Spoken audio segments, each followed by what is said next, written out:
मंगल भवन मंगल हारी।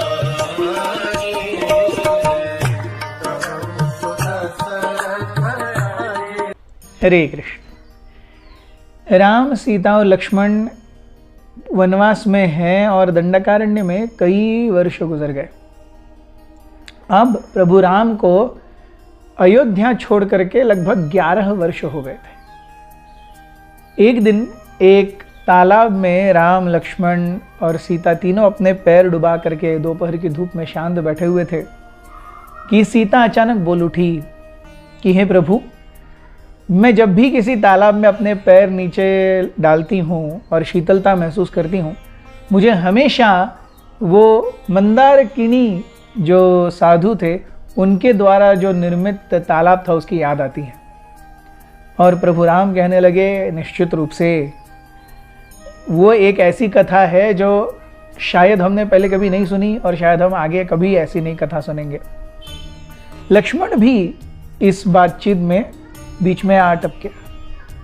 लक्ष्मण कहने लगे कि हे प्रभु, जीवन का अस्तित्व कितना अपने कर्ण रंध्रों पर है ना।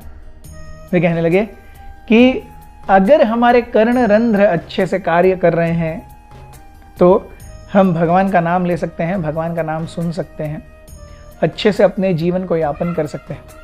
लेकिन यही कर्ण रंध्र जब भोग ऐश्वर्यों से पूरी तरह से सने हुए शब्दों को लेते हैं तो वो एक जीव के मन को पूरी तरह हर लेते हैं। प्रभु राम कहने लगे, हाँ, यही तो उस पंच अप्सरी लेक या तालाब की कथा है। हम कैसे भूल सकते हैं उस तालाब को। अगर धर्मधृत ऋषि हमें उस तालाब के बारे में नहीं बताते तो हमारी जो धारणा होती उस तालाब के बारे में कुछ और ही होती। और प्रभु राम और लक्ष्मण और सीता सोच में डूब गए। वो दोपहर जब वो उस सुंदर तालाब, पंच अप्सरा तालाब के किनारे बैठे हुए थे, उस तालाब से सुंदर मधुर गाने की, नृत्य की, घुंघरुओं की आवाज आती and everybody would be astounded, ये क्या हो रहा है। Definitely something celestial is going on. ऐसे 2-3 दिन वहां पर प्रभु राम, लक्ष्मण और सीता रुके।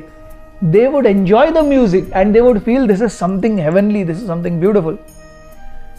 इसी बीच में वहां पर धर्मधृत ऋषि आए और उन्होंने कथा बताई कि बहुत समय पहले यहां पर मंदारकिनी नामक एक ऋषि रहा करते थे।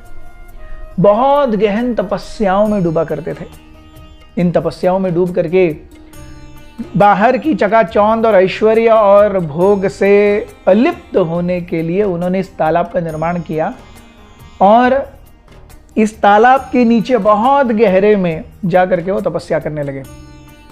तपस्या करने के बाद उन्होंने ऐसी सिद्धि प्राप्त कर ली कि जल के अंदर जो ऑक्सीजन होता है केवल उससे वो अपना निर्वाहन करते और घंटों, कई दिनों, महीनों और इवन वर्षों तक अबाधित तपस्या करते। इस तपस्या से स्वर्ग के सारे देवता हिल गए। हम ये जानते हैं इंद्र इत्यादि सारे देवता, they are very much attached to their posts. Anyone doing tapasya they feel oh it is only to get the post.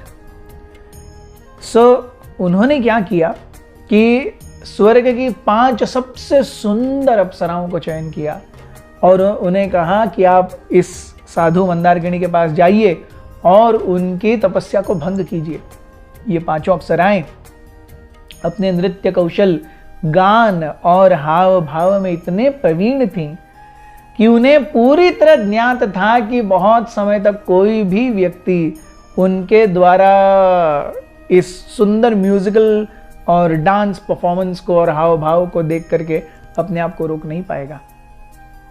हुआ यही, वो 5 अप्सराएं आईं और मंदारकिनी के सामने इस प्रकार से नृत्य, गायन, वादन, उनके शरीर को छूना ये करने लगी कि मंदारकिनी की तपस्या डूब गई और मंदारकिनी ये 5 अप्सराओं के गान, नृत्य, वादन और स्पर्श में डूब गए।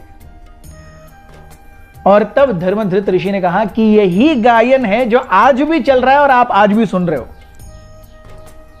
And Ram Lakshman and Sita were shocked कि अगर धर्मधृत ऋषि ये नहीं बताते तो हम तो सोच रहे थे कि ये तालाब कोई दिव्य चीज है, लेकिन अब क्योंकि उसके पीछे की कथा सुनी है, अब हमें पता चलता है कि ये एक ऐसी कथा है जहां पर सादगी, तपस्या, लेकिन धूर्तता, षड्यंत्र, भोग विलास और अल्टीमेटली पतन वहां पर शामिल है। तो प्रभु राम कहने लगे लक्ष्मण से कि देखो लक्ष्मण, इतने वर्षों की तपस्या, लेकिन थोड़े समय का धैर्य का अभाव, अपनी इंद्रियों पर काबू पाने का अभाव, और उससे सब कुछ मिट्टी में मिल गया। तो इस कथा को सुन करके राम, लक्ष्मण और सीता उस तालाब से अपने पैर निकाल करके आगे बढ़े। बहुत बहुत धन्यवाद। हरे कृष्ण।